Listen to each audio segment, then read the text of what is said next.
그건 알아서 이제 해야 되는 부분이고. 근데 한 가지 몇 가지 배운 것들이 있긴 있거든요. 형법 시간에 형법이라는 게 나쁜 죄 지은 사람 벌 주는 게 형법이잖아요. 그러면은 죄가 뭐냐 이런 거 가지고 이제 공부를 하거든요. 죄를 뭐냐 이제 마음으로 결정을 하고 그것을 행동으로 옮긴 것이 죄다 말이에요. 그걸 행동으로 옮겨서 뭔가 법에서 금지하는 나쁜 짓을 했을 때 피해를 끼쳤을 때 그게 죄다 이렇게 한단 말이에요. 그럼 여기에서 중요한 포인트는 언제 그 마음을 먹고 착수했느냐 이거 가지고 이제 다투는 거예요. 여기에서 나눠지는 게 고의라는 문제죠. 미수. 그래서 살인 미수 있잖아요. 사람을 죽이려고 마음 먹었는데 못 죽였다. 그러면 살인 미수. 못 죽인 사람이 죽지도 않고 다치지도 않았는데 그러면 아무 문제 없으니까 처벌 안 해야 됩니까? 처벌하잖아요. 해치려고 했기 때문에 그것 자체로도 처벌을 하거든요. 그런데 언제부터가 해치려고 한 것이냐라는 게 이제 인간의 수준에서는 한계가 있는 거예요. 그래서 해치려고 한 것을 칼을 들어 가지고 내리치려고 하는 그때부터냐? 뭐 이런 식으로 이런 거 갖고 이제 문제로 나오거든요. 자, 그런데 아주 정확하게 말하면 그 해치고자 하는 마음이 어디서부터 시작됩니까? 마음 속에서 시작돼요. 미워하는 마음에서 시작돼요. 남 욕하는 데서부터 시작돼요. 욱하고 화나고 빡치고 하는 거기서부터 시작되거든요. 그런다고 봤을 때 아우 저 인간 죽이고 싶다 뭐 이런 마음을 먹는 순간 이미 살인죄로 돌입한 거예요. 이걸 그냥 일반의 뭐 이제 사람 재판관들은 못 이제 체크를 못 하지만 하나님은 다 아시잖아요. 그거 형법상 다 범죄라니까요. 그러니까 아무도 죄 짓지 않은 사람이 없어요. 아무도 십계명 100%다 지켰다 할 수 있는 사람 없습니다. 단 한 명도 없어요. 근데 좋으신 예수님이 그거 가지고도 또 찌르지 않습니다. 그래서 그래 알았다. 네가 다 행했다고 치자라고 하면서 또 얘기하십니다. 오케이, 한 가지 부족한 것이 있어. 네가 가지고 있는 재물을 팔아 가지고 가난한 사람들한테 다 나눠주고 나 따라와라고 합니다. 행위로 이야기를 하니까 오케이, 그러면 좋다. 행위로 한번 해보자라고 하면서 예수님이 얘기해 준 거예요. 할 수 있습니까? 못 하는 거예요. 자기한테 복음보다 앞서는 뭔가가 있거든요. 그리스도를 붙잡지 못하도록 하는 자기 속에 있는 복음 아닌 다른 것 강하게 있는데 이 사람이 이것을 못 버리잖아요. 올무. 복음보다 더 사랑하면서 복음을 붙잡지 못하도록 하는 것이 올무입니다. 그죠? 복음을 붙잡지 못하도록 하는 뭔가가 있는데 이것 계속 가지고 있으면 어떻게 됩니까? 이것 때문에 영적 문제가 옵니다. 그리고 이걸 절대 해결을 못하게 됩니다. 돈을 복음보다 더 사랑하는 사람은 반드시 돈 때문에 영적 문제 오겠죠. 자식을 복음보다 더 사랑하는 사람은 자식 때문에 나중에 영적 문제 옵니다. 건강도 나중에 영적 문제 통로가 됩니다. 뭔가 성공하는 것도 타락하는 것도 즐기는 것도 나중에 영적 문제 통로가 돼버립니다. 올무. 그래서 절대 앞으로 나가지 못하도록 그리스도 따라가지 못하도록 잡고 있는 거예요. 자, 이것들을 없애야 되는 거죠. 두 번째, 뭐가 나왔습니까? 함정이에요. 이 부분을 가지고 이번 주에 어떤 메시지를 주셨습니까? 자리 싸움 하잖아요. 제자들이 와가지고 야고보 요한이 와가지고 주님이 높은 자리에 영광 중에 가실 때 하나는 저희 형제가 하나는 좌편 하나는 예수님 우편에 앉게 해주십시오. 꼭 이렇게 얘기를 하는 거예요. 좌의정 영의정 우의정 차지하게 해주십시오. 이렇게 얘기를 하거든요. 이러니까 예수님이 웃기잖아요. 이것들이 지금 뭘 아직도 내가 분명히 얘기했는데 못 알아채고 있구나 싶죠. 그래서 예수님이 얘기하십니다. 너희가 내가 마시려는 잔을 마실 수 있느냐 이러니까 이 두 사람이 당당하게 네 그럼요 마실 수 있습니다 이렇게 얘기를 하는 거예요. 지금 뭔지도 모르면서 좋은 건 줄 알고 이래가지고 좋습니다 얼마든지 마실 수 있죠 이렇게 합니다. 그래서 예수님이 얘기합니다. 오케이 접수했다. 너희는 내가 마시는 잔을 마시게 될 것이다. 내가 받는 세례를 받게 될 것이다. 이래서 결국 다 마셨잖아요. 그래서 하나는 좌편 하나는 우편 이게 어떻게 성취됐습니까? 야고보는 12사도 중에서 제일 먼저 순교했죠. 첫 번째를 장식하고 요한은 12사도 중에 제일 마지막까지 핍박받다가 마지막에 천국 갔어요. 처음과 끝을 이렇게 좌우편으로 완전 장식했습니다. 나중에 돼서 깨달았을 거예요. 그때 마신다고 했던 게 이거였구나 이러면서 했을 거예요. 아무튼 이렇게 해가지고 성취됩니다. 그러면서 예수님이 이야기하시죠. 자, 그런데 네가 자리 달라고 하는 게 다른 얘기다 하면서 얘기하잖아요. 10명의 제자들이 이 사실을 듣고 와가지고 막 예수님한테 항의합니다. 아니 그 자기들끼리 항의합니다. 따집니다. 어떻게 이럴 수 있냐? 니네만 뭐 잘났냐? 니네만 뭐 자리 차지하냐? 우리도 다 똑같이 고생했다 이러면서 막 하잖아요. 이러니까 예수님이 얘기를 딱 해주잖아요. 야, 지금 너네가 찾고 있는 것이 이방인들처럼 높은 자리에 올라가 가지고 다른 사람들 부리고 권세 사용하고 막 그런 얘기 아니냐. 하나님의 나라의 자리는 그런 게 아니다. 하나님의 나라에서 높은 자리로 갈 사람은 오히려 낮아져야 되고, 많은 사람을 부리고 싶은 사람은 많은 사람을 섬겨야 된다 하면서 얘기하죠. 그러면서 예수님이 자신에 대해서도 얘기하잖아요. 내가 온 것은 섬김을 받으려 한 것이 아니라 섬기러 왔다. 많은 사람을 위하여 목숨을 제물로, 희생 제물로 내어주기 위한 것이다. 자, 이 유명한 말씀을 하신단 말이에요. 이 사람들에게 자리라는 게 함정이 되어 있죠. 육신이라는 게 함정이 되어 있습니다. 뭐겠습니까? 오전에도 얘기했습니다. 복음 아닌 다른 틀린 동기가 들어있는 거예요. 진짜 우리가 주님 따라다니고 주님을 위해서 헌신하는데 그 헌신의 목표가 다른 게 딱 들어있는 거예요. 자기도 모르게 깊은 곳에는 내가 교회에서 열심히 하고 지교회하고 훈련받고 교회에서 헌금만 많이 하고 이렇게 하는데 사실은 그걸 가지고 뭔가 육신적인 걸 얻어보려는 다른 동기 있다. 하나님은 거기에 속지 않습니다. 그죠? 여러분, 우리는 이 부분을 발견해야 됩니다. 나도 모르게 나를 속이고 있는 함정, 나도 모르게 하나님을 감히 속이려고 하는 함정. 나 자신은 이렇게 해가지고 속일 수 있는데 문제는 하나님을 속지 않죠. 다른 동기 가지고 뭔가 충성하고 헌신하는 척 하는데 사실은 그 속에 있는 것은 하나님 다 아시기 때문에 하나님은 만홀히 여김을, 경홀히 여김을 받지 않는다 했잖아요. 속지 않는단 말이거든요. 하나님을 속이려고 했다 어떻게 됐습니까? 전 재산 절반 헌금하고 망해버린 아나니아 삽비라 있습니다. 이렇게 되면 안 되잖아요. 이 함정에서 우리 빠져나와야 됩니다. 그래서 복음보다 더 사랑하는 무언가, 올무 벗어나야 되겠습니다. 복음 말고 다른 동기, 함정 벗어나야 되겠습니다. 내 힘으로 절대 해결할 수 없는 나의 한계, 모든 무능의 벽 무너뜨려야 되겠습니다.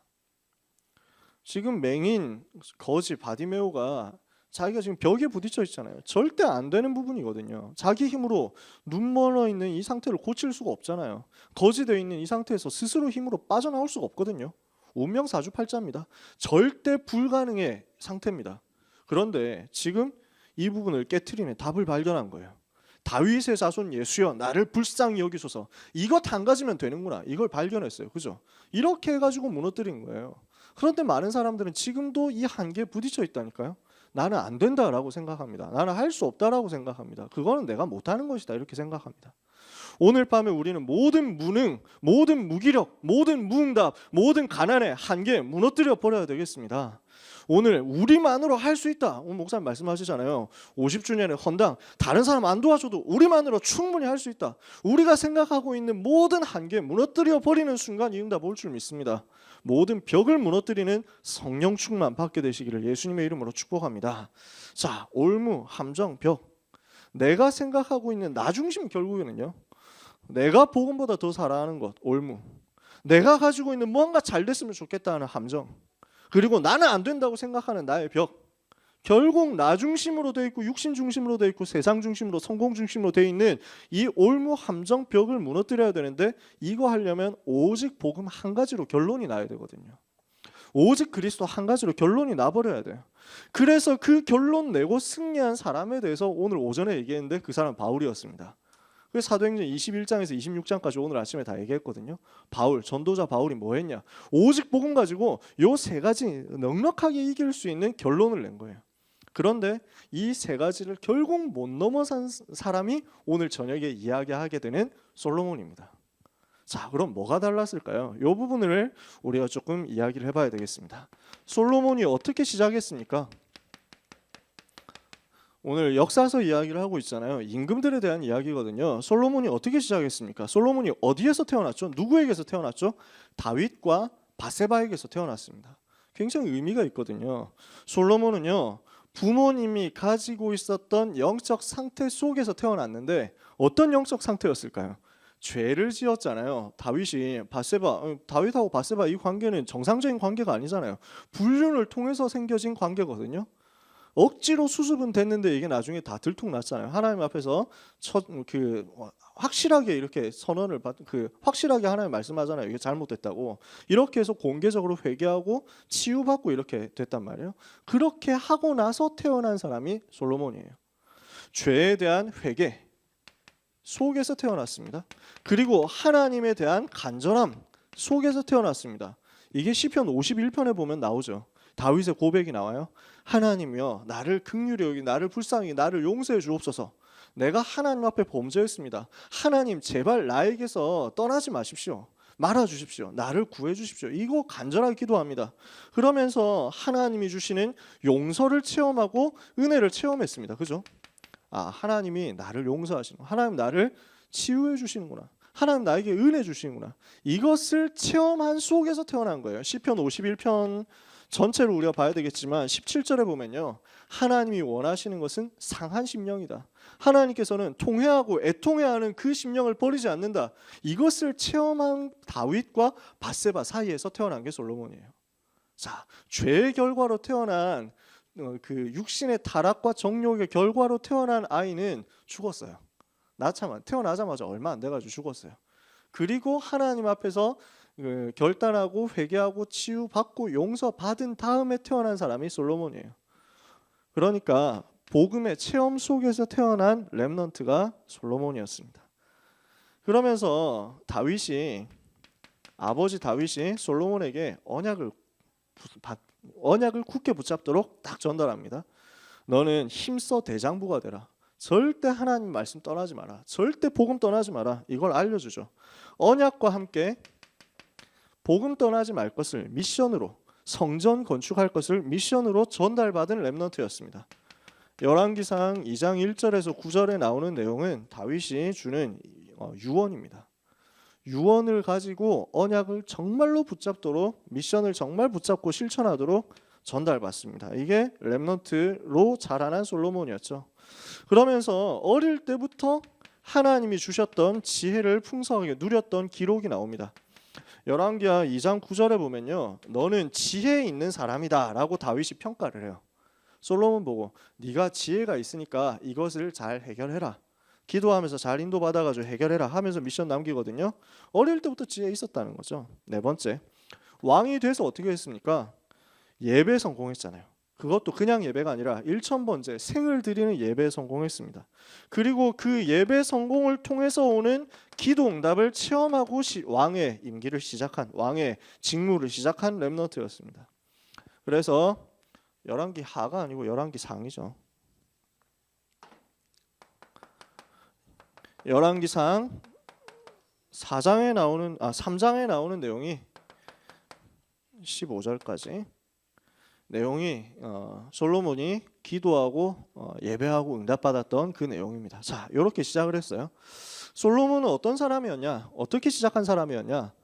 말하자면 렘넌트로서 왕궁에 있을 때 왕자이면서 렘넌트로서 세워진 첫 번째 사람이었죠. 다윗은 목동이었잖아요. 들판에서 목동으로서 렘넌트로서 부름을 받았어요. 그리고 나서 왕이 됐죠. 솔로몬은 태어날 때부터 왕궁에 있었어요. 태어날 때부터 왕자였어요. 그 속에서 렘넌트로 양육받은 첫 번째 사람.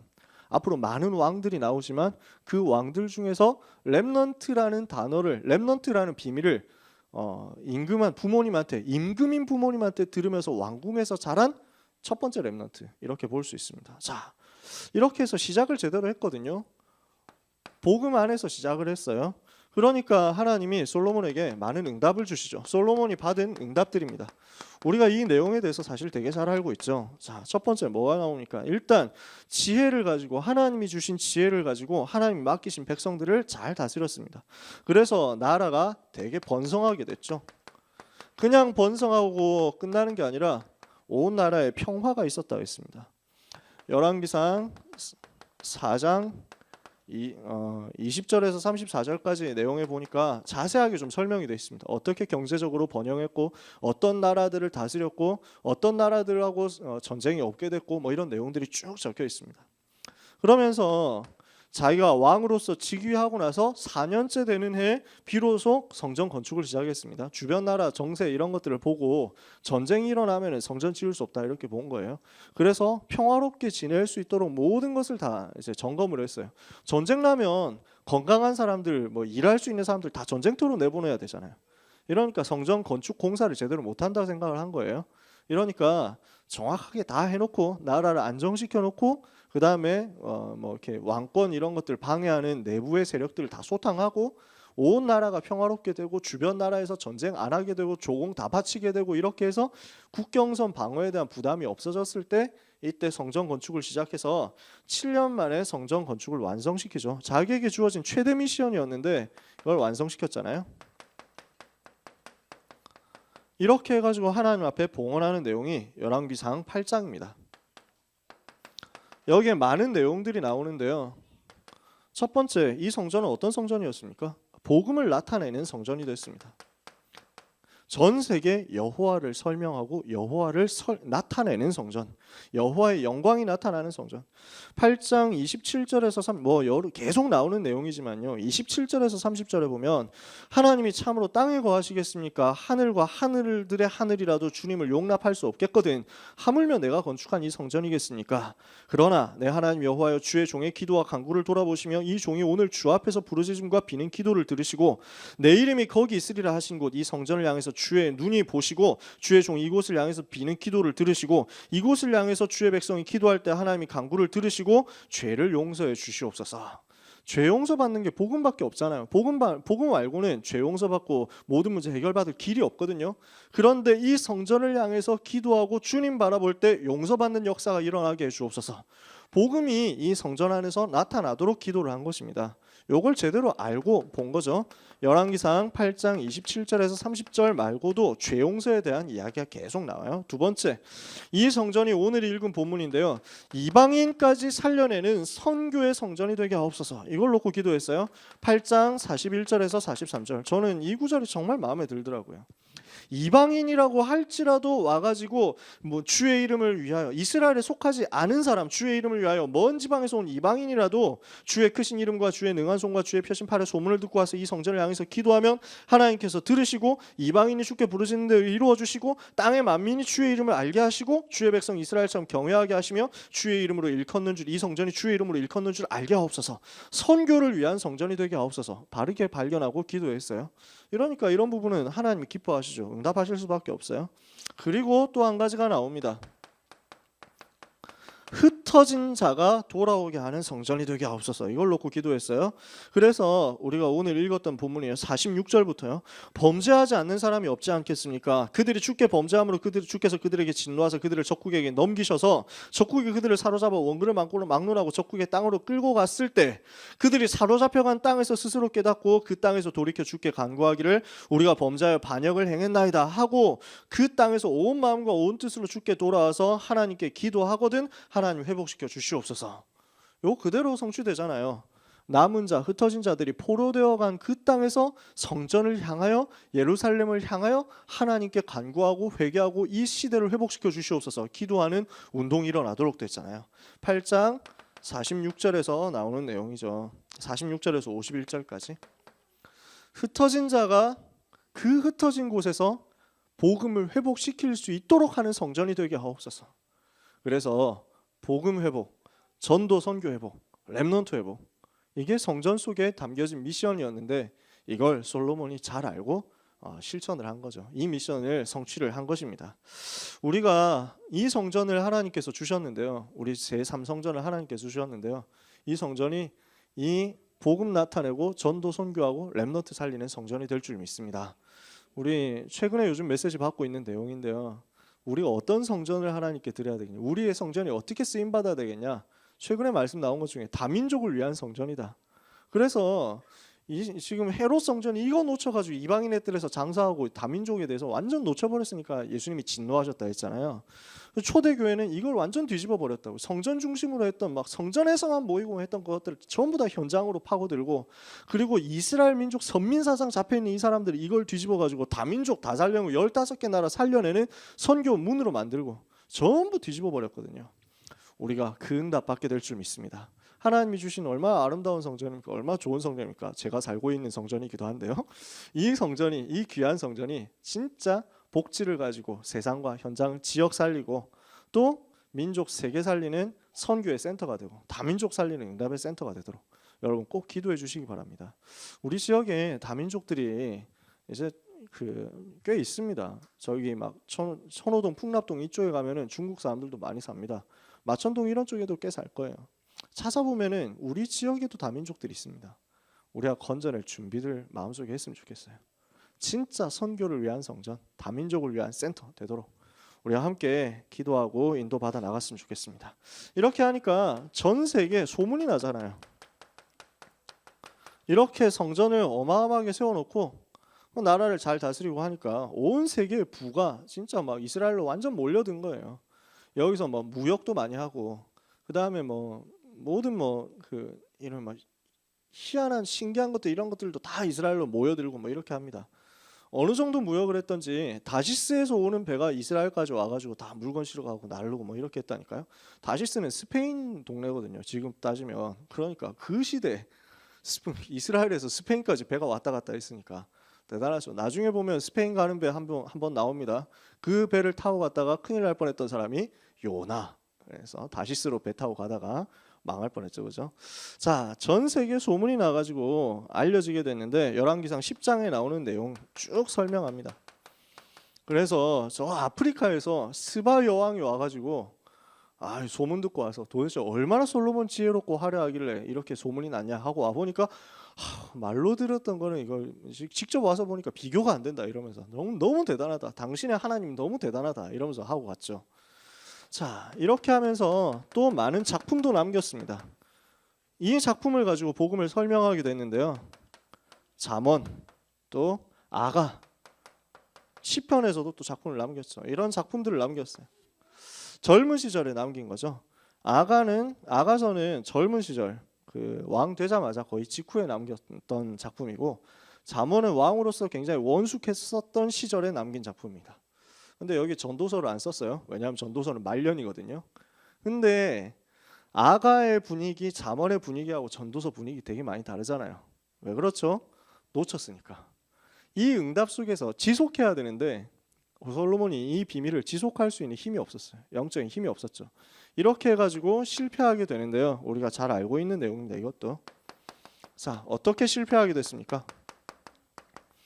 이 많은 응답을, 이 많은 축복을 받았는데도 불구하고 지속하지 못했는데 솔로몬이 자기가 받았던 지혜, 자기가 응답으로 받은 부유함, 이 경제를 가지고 완전 복음을 위해서, 완전 전도를 위해서, 완전 선교를 위해서 써야 되는데 이렇게 하지 않게 된 거예요. 그냥 성공을 위한 것으로 쓰여지게 된 겁니다. 성공의 목표가 복음인데 성공의 목표가 전도인데 그러니까 성공 이후의 것을 봐야 되는데 솔로몬은 그 이후의 것을 안 본 거예요. 못 본 거죠. 너무 기도는 잘했는데 그게 현실로 실제로 나타나지 않았어요. 그러다 보니까 자기가 가지고 있었던 지혜가 전부 인본주의로 바뀌어버렸어요. 대단한 지혜를 가지고 있었는데 이 지혜가 하나님이 주시는 하나님과 통하는 지혜가 되지 않고 자기 머리 굴려가지고 문제를 해결하고 자기 수단과 방법을 동원해서 어려움을 풀어나가고 하는 인본주의로 바뀌어버렸다니까요. 하나님은 여기서부터 개입하지 않잖아요. 역사하지 않는다니까요. 자기 지혜로 문제 해결하는데 하나님이 필요가 없게 돼버렸잖아요. 두 번째, 이렇게 하면서 솔로몬 개인에게 약한 부분 있죠. 이 부분을 사단이 틈을 타는데 솔로몬이 여기에 대해서 민감하지 않았어요. 영적인 사실에 대해서 민감하지 않고 사단의 존재와 활동에 대해서 크게 주의하지 않고 관심을 기울이지 않았다. 이게 문제가 되거든요. 흑암 세력이 역사하는데 자, 아버지 다윗은 이걸 봤습니다. 어떻게 봤죠? 영적인 사실을 본 거예요. 기름 부음 받을 때부터 다윗은 성령 충만했어요. 그러면서 영적인 비밀을 누리게 되니까 현장에서 보이는 게 지금도 주의 천사 활동하고 있구나. 시편 103편 우리 지난번에 얘기했잖아요. 시편 103편 여호와의 말 능력 있어 여호와의 말씀을 돕는 너희 말씀의 성취를 위하여 심부름하는 너희 천군이여 너희 천사여 여호와를 송축해라. 천군 천사가 지금도 활동하고 있다는 영적인 사실에 대해서 알고 있었습니다. 그러면서 또 뭘 봤습니까? 귀신 들린 사울 임금을 통해서 이 사단이 지금도 활동하고 있다는 사실을 봤죠. 그리고 이 사단의 권세가 복음 선포할 때 떠나간다는 걸 봤죠. 그러니까 영적인 사실을 굉장히 세밀하게 보고 누렸는데요. 솔로몬이 그 세밀한 부분까지를 깨닫지 못했던 거예요. 그러니까 영적인 사실에 대해서 주의하지 않고 자기가 약한 부분을 그대로 사단한테 노출하게 되는 결과가 나왔어요. 그 약한 부분이 뭐였습니까? 이성이라는 부분이었거든요. 이러니까 솔로몬이 그 이제 여자를 사랑하는 그것 때문에 많은 문제가 오기 시작합니다. 이게 열왕기상 11장 1절이에요. 솔로몬 왕이 바로의 딸 외에 이방의 많은 여인을 사랑하였으니 곧 모압과 암몬과 에돔과 시돈과 헷 여인이라. 분명히 그들을 드리지 말라고 하나님께서 말씀하셨는데 솔로몬이 그것을 별로 주의 깊게 생각하지 않고 그들을 사랑했다. 11장 2절에 그렇게 나오거든요. 그 여인들이 왕의 마음을 돌아서게 만들었다. 이렇게 얘기합니다. 11장 3절에 나오는 내용이죠. 자, 이렇게 하면서요. 본인은 섬기지 않는데 본인은 당연히 안 섬기는데 하나님 믿는 사람이니까 그런데 허용해 버렸단 말이에요. 자신이 우상을 그 여자들이 다민족이잖아요. 저 외국 나라에서 왔단 말이에요. 자기 종교니까 믿어라. 뭐 문제 있냐? 믿어라. 그리고 막 자기들 섬기는 신이니까 오케이 지어라라고 해준 거예요. 우상 신전을. 자기는 믿지 않으니까 괜찮다고 생각했겠죠. 그런데 우상을 허용해 버렸다니까요. 이게 큰 문제가 됐어요. 왜 문제가 됐습니까? 나 안 믿으니까 됐지. 우리나라 사람들 안 믿으니까 됐지. 저 뭐 다민족 얘긴데 뭐 문제 있냐라고 생각했던 그 부분이 백성의 마음을 돌아서게 만드는 시작이 돼 버렸어요. 그걸 보고 옆에 있는 사람들이 다 돌아선 거예요. 근처에 있는 이스라엘 백성들이 그들이 섬기는 우상과 우상의 문화를 보고 속게 된 거예요. 혼란에 빠지게 된 거예요. 자, 이 부분이 열왕기상 11장에 총체적으로 나타났던 부분들입니다. 자, 어떻게 되어 있습니까? 틀림없이 솔로몬은 그렇게 생각했을 거예요. 평화로워야 되니까 하나님이 나에게 맡겨주신 백성이다. 이 나라가 이 백성이 평화롭게 잘 지내야 되니까 외국하고 잘 지내야 된다. 외국하고 잘 지내려면은 결국 이제 막 동맹 관계를 제대로 맺고 조약을 제대로 맺어야 되는데 최고로 완벽한 조약은 결혼이다. 그 정략 결혼 통해 가지고 반석같이 우리나라 외교가 흔들리지 않도록 만들어야 되겠다. 주변 나라가 절대 우리나라 침략하지 못하도록 만들어야 되겠다라고 생각했단 말이에요. 굉장히 지혜로운 판단 같지만 인본주의예요. 그죠? 거기에 복음이 개입되지 않는다니까요. 하나님의 능력이 나타나지 않는다니까요. 이러니까 자기 지혜가 복음보다 앞서 버렸어요. 자기가 생각하는 육신적인 동기와 목표가 세계복음화라는 목표보다 앞서 버렸어요. 그러면서 자기가 생각할 때는 이렇게 해야만 된다는 자기의 한계가 하나님의 능력이 나타나시는 것을 막게 됐어요. 방해하게 됐다고요. 이렇게 되면서 정략 결혼이니까 라고 하면서 내가 뭐 좋아서 한다기보다는 우리나라의 평화를 위해서 하는 거지 라고 하면서 끌어들였던 여자들이 사실은 자기 깊은 영적 문제였다는 것을 감춰버렸죠. 포장했죠. 근데 이게 나중에 가니까 다 드러나잖아요.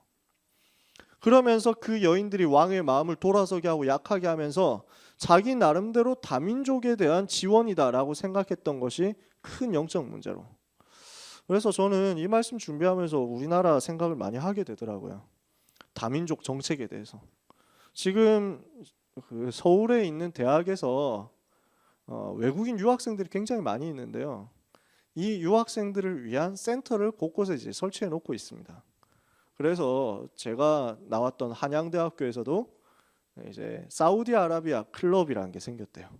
그래서 사우디아라비아를 비롯한 아랍인 학생들이 모일 수 있는 방을 만들어줬대요. 거기에서 이 친구들이 이제 양탄자 깔고 메카를 향해서 다 기도한답니다. 와가지고 그러면서 학생 식당에 할랄 푸드 이거 만들어가지고 이 유학생들을 도울 수 있도록 해줬답니다. 이렇게 되니까 점점 들어오는 거예요. 서울 시내 대학들이 다 이렇게 하고 있다고 합니다. 점점 이게 심해지겠죠. 곳곳에 모스크 세워지고 있습니다. 여러분 이태원에 가서 한번 보시면 그 이제 보이는데요. 다 써 있어요. 거기에 지금 이태원에 있는 그 이슬람교 중앙사원이 한국에서 제일 큰 건데 이것도 사실은 이제 그 이제 뭐 중동에 진출하는 경제적인 문제 때문에 이렇게 중동 우리가 저 아랍 나라들하고 잘 지내야 우리가 거기 가서 사업을 할 수 있으니까 이렇게 해가지고 받아들여주면서 그 돈으로 자기들 사우디에서 받은 돈 가지고 지어줬다니까요. 경제적인 유익이 될 수 있겠다 이렇게 생각하고 한 거죠.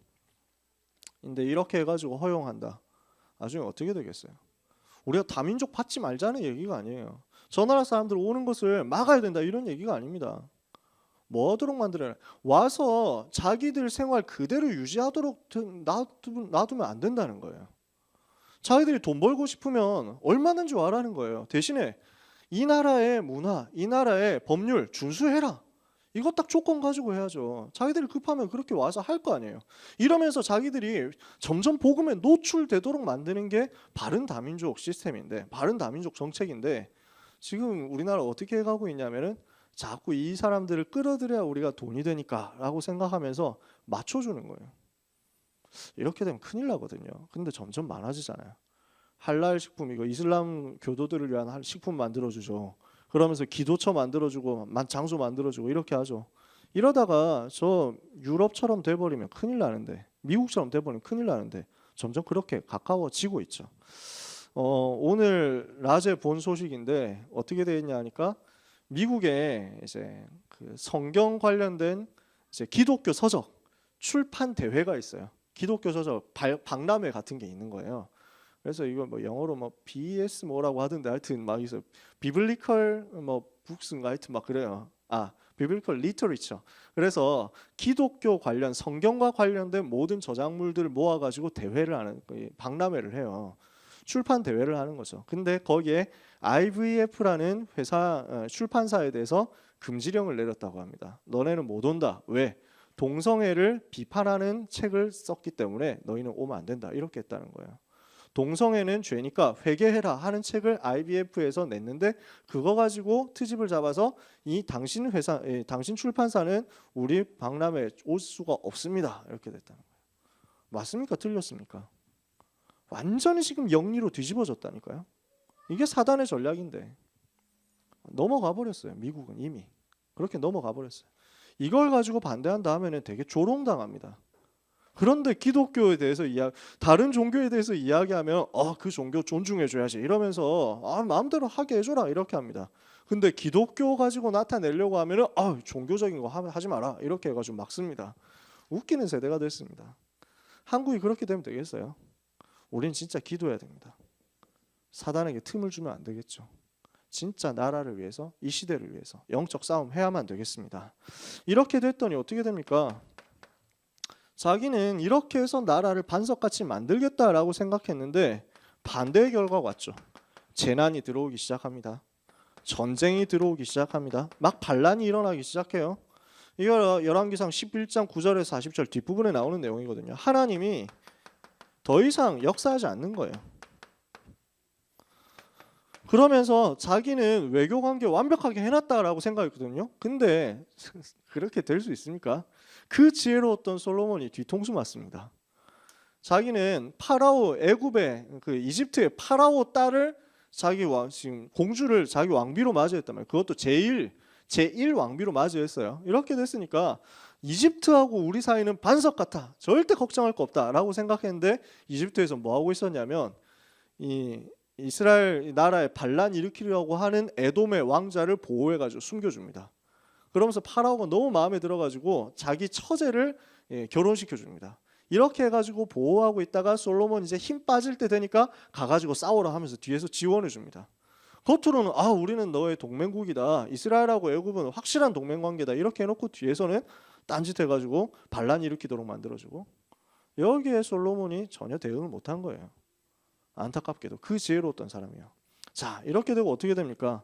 결국 후대 르호보암 임금 때 나라가 분열되게 되죠. 솔로몬 죽은 다음에 더 중요한 건 뭐냐면 이 솔로몬이 자기 아들 르호보암 왕한테 언약을 전달하지 못한 거예요. 이게 더 큰 문제라는 거죠.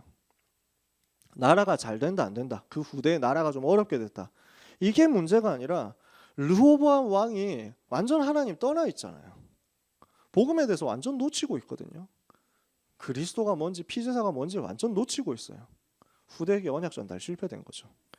이게 솔로몬이 남긴 거였습니다. 복음을 전달하는 대신에 엄청난 실패를 유산으로 남기게 돼버렸죠. 이게 다음번에 또 이야기하게 되겠지만 열왕기상 12장의 내용입니다. 자, 우리가 뭘 봐야 되겠습니까? 결론인데요. 솔로몬이 엄청난 지혜가 있었지만 그 지혜 때문에 오히려 하나님과 소통하지 않아 버렸어요. 그 지혜가 너무 자기 똑똑하니까 그거 가지고 자기 마음대로 해석 다 한 거예요. 자기 마음대로 문제 해결 다 해버린 거예요. 그래서 오히려 무식한 사람 성령 인도받기 더 좋을 수 있습니다. 일일이 하나님께 물어보면 되니까. 자기 똑똑하니까 안 물어봐도 다 알 것 같거든요. 하나님께 질문하지 않고 기도하지 않고 혼자 있을 때 하나님과 소통했다는 기록이 잘 안 나옵니다. 다윗은 언제든지 혼자 있을 때 하나님 바라봤잖아요. 근데 솔로몬이 혼자 있을 때 하나님 바라봤다는 내용이 별로 없거든요. 이렇게 되니까 여기에 자기 능력을 의지했던 그것이 그 틈이 재앙의 문이 돼버렸는데, 우리는 이 재난이 우리 후대한테 오지 않도록 영적 싸움 해야만 됩니다. 자, 한번 우리가 비교를 해볼게요. 그러면 지혜가 있으면 안 됩니까? 아니에요. 지혜 있었던 사람 성공했어요. 누굽니까? 엄청난 지혜를 받았는데 그 지혜를 가지고 완전 성공한 사람 요셉, 그죠? 다니엘 10배의 지혜를 받았잖아요. 그 10배의 지혜를 가지고 하나도 남김없이 복음 운동을 위해서 정확하게 인도받고 썼어요. 자, 대단한 지혜를 가지고 있었던 당대 최고 지식인 누굽니까? 바울이요. 이 바울도 자기가 가지고 있었던 지식, 자기가 가지고 있었던 지혜 전부 하나님께 쓰임 받았습니다. 지혜가 필요 없다, 지혜를 버려라, 그 말이 아닙니다. 그 지혜가 하나님께 쓰임 받느냐 못 받느냐입니다. 그 지혜를 가지고 하나님과 멀어지는 인본주의를 남기느냐, 아니면 그 지혜를 가지고 시대 살리는 작품을 남기느냐, 그 차이입니다. 우리 모든 지혜가, 우리 후대의 모든 지혜가 하나님께 쓰임받게 되기를 바랍니다. 하나님의 손에 잡힌받은 그 지혜를 우리가 누리도록 들어가야 되겠습니다.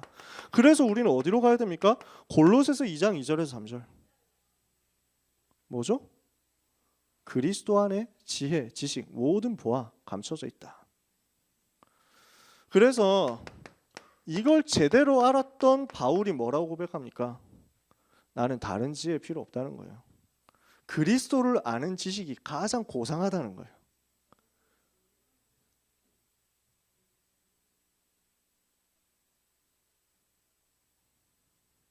오케이?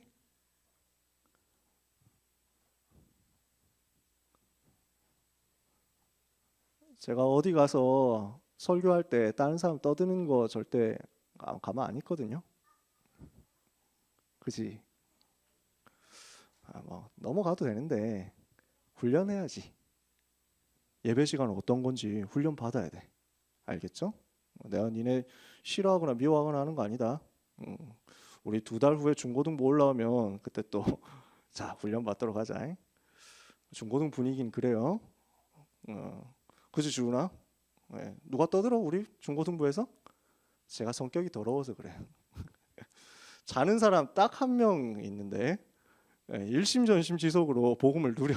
그래서 잘 잡니다. 몇 번 얘기하는데 그래도 뭐 복음이니까. 자, 오케이. 사실 여기 앉아 있는 것만 해도 대단한 거예요. 우리 중고등부 랩런트는 주은이 혼자 앉아 있는데 지금 초등부 랩런트들이 여러 명 다 가가지고 진짜 저는 너무 존경합니다. 잘했어. 예배에 대해서 좀 배우자 이거죠. 자, 무슨 얘기하다 막 끝났죠? 지혜. 그리스도를 아는 지식, 그리스도를 아는 지혜, 이게 나한테 가장 소중하구나. 요 결론 나면 승리합니다. 두 번째, 진짜 인생의 마지막에 무엇을 남기느냐, 이것도 한번 생각해 보자고요. 마지막 때, 마지막에 우리가 무슨 작품을 남길 것이냐. 솔로몬이 남긴 작품 뭐였습니까? 헛되니 모든 것이 헛되도다. 이거 남겼잖아요. 내가 다 해봤는데 복음 한 가지 없으니까 무너지더라. 내가 다 가져봤는데 복음 없으니까 다 헛된 거더라. 청년의 때 여호와를 기억해라. 제발 부탁한다. 자, 솔로몬이 남긴 고백이에요. 복음 놓치고 나서 실패했던 것을 후회로 작품으로 남겼어요. 복음 안 붙잡으면 나처럼 되니까 절대 이렇게 실패하지 마라. 이걸 남겼어요. 중요한 거 남겼어요. 잘했어요. 이것도 잘했는데 굳이 우리가 인생 마무리하면서 작품 남겼을 때 나처럼 되지 마라 하는 거 남기면 되겠어요? 바울이 뭘 남겼습니까? 전도자들이 뭘 남겼습니까? 나는 이제 달려갈 길을 다 가고 이제 내 싸움을, 선한 싸움을 다 마쳤다. 이제 나를 위하여 하나님께서 의의 면류관을 준비하셨으므로 이제 내가 그것을 받게 될 것인데 나뿐 아니라 주의 나타나심을 사모하는 모든 자에게 똑같다. 이 면류관을 너희가 나처럼 받게 되기를 바란다. 멋있는 전도자의 고백을 남겼잖아요. 우리가 무슨 고백을 인생의 마지막에 남길 것이냐. 그렇죠? 그래서 우리가 남기는 유언, 우리가 남기는 마지막 메시지, 진짜 후회 없이 복음 전하다가 하나님 앞에 갈 수 있어서 너무 행복하다. 렘넌트들아, 이 세계복음화 바톤 이어받아가지고 같이 계속 전도운동 해라. 이거 마지막으로 남기면 얼마나 좋겠어요. 이 행복의 고백을 우리가 마지막에 남겨야 되지 않겠습니까? 솔로몬 보면서 우리는 이 사실을 깨달아야 됩니다. 하나님, 디모데후서 4장 1절에서 8절 그 고백 내가 마지막으로 남기는 전도자의 인생 살게 하옵소서 기도해야 되겠습니다. 그래서요, 이것을 두고 봤을 때 제가 이번 주에 이 말씀 준비하면서 이것을 두고 봤을 때 묵상하게 되는 게 있더라고요. 복음을 어떻게 내가 받아들이느냐. 그러니까 복음 속에 있는 감격을 내가 체험해가지고 시작하는 인생하고 복음을 어릴 때부터 성실하게 배워가지고 마음속에 많이 기억한 인생하고 다른 거예요. 틀린 건 아닌데 성실하게 어릴 때부터 복음 많이 듣고 복음 많이 배웠는데 이것이 내 체험 속에서 나오는 감격으로 안 나온 인생. 그러니까 마지막에 가서 변해버리잖아요. 마지막에 가서 변해요. 어릴 때부터 들었던 그 복음이 없어지지는 않았어요. 그러니까 마지막에 후회하면서 남기잖아요. 복음 떠나니까 안 되더라 하고 남기죠. 어릴 때부터 들었으니까. 그런데 만약에 그 들었던 것이 듣고 끝나는 것이 아니라 체험 속에서 나오는 감격으로, 그래서 올해 우리 메시지 아닙니까? 언약을 후대에게 각인시키고 뿌리를 내리도록 만들어야 됩니다. 진짜로. 어떻게 뿌리 내리도록 돼야 되냐? 하나님이 나 같은 죄인을 구원하셨구나, 너무 감사하다 하는 그 감격으로요. 진짜 복음이 우리 후대에게 감사로, 감격으로 남게 되도록, 내가 복음 받은 것이 너무 감사하구나, 나는 이 다락방 전도 운동하는 게 너무 감사하다, 나는 최종욱 목사님 만나서, 류광수 목사님 만나서 복음 메시지 계속 들으면서 전도 운동하는 것이 너무너무너무 감사하고 행복하다. 이게 진짜 우리 랩런트들의 입에서 튀어나오게 되는 역사가 우리를 통해서 일어나게 되기를 원합니다. 진짜 이거 있으면 우리 후대는 살게 될 것입니다. 그래서 우리가 후대에게 무엇을 남겨야 되겠습니까? 우리 자신이 무엇을 남기게 되고 우리가 우리 후대에게 무엇을 남겨주게 되겠습니까? 그래서 복음에 대한 진짜 감격, 하나님의 은혜에 대한 정말 감사 날마다 있도록, 그리고 그것이 그대로 전달되도록 기도하면서 응답받는 여러분 되시기를 바랍니다. 하나님이 우리에게 지혜를 마음껏 주시도록 해야 되잖아요. 하나님 우리에게 경제 마음껏 주시도록 해야 되잖아요. 솔로몬한테 경제 지혜 줬더니 딴 데 썼잖아요. 해놓고 나서 나중에 실패해가지고 다른 데 써버렸다니까요. 우리한테 하나님 경제 주시면 우리는 어디에 쓰게 되겠습니까? 진짜 우리한테 하나님이 지혜 주시면 우리가 어디에 쓰게 되겠습니까? 내가 복음으로 완전 결론 나는 만큼, 그래서 그 복음이 나의 모든 올무 함정 벽을 무너뜨릴 수 있을 만큼 충분하고 완전하고 모든 것이 됨으로써 하나님이 주시는 축복을 넉넉히 받을 수 있는 모든 전도자들 되시기를 예수님의 이름으로 축복합니다. 기도하겠습니다. 하나님 아버지, 은혜를 감사합니다. 너무 귀한 복음, 가장 소중한 복음 우리에게 주셨사오니 이 복음이 우리에게서 떠나지 않게 하시며 이 복음 체험의 감격과 감동이, 감사가 우리 후대에게서 영원히 떠나지 않게 하여 주옵소서. 주님 오시는 날까지, 우리가 주님 앞에 서는 그날까지 변하지 않고 이 전도운동에, 이 렘넌트 운동에, 이 복음 운동에 전부를 드릴 수 있는 일심 전심 지속의 주인공들이 다 되도록 주님 축복하여 주시옵소서. 예수 그리스도 이름으로 기도합니다. 아멘.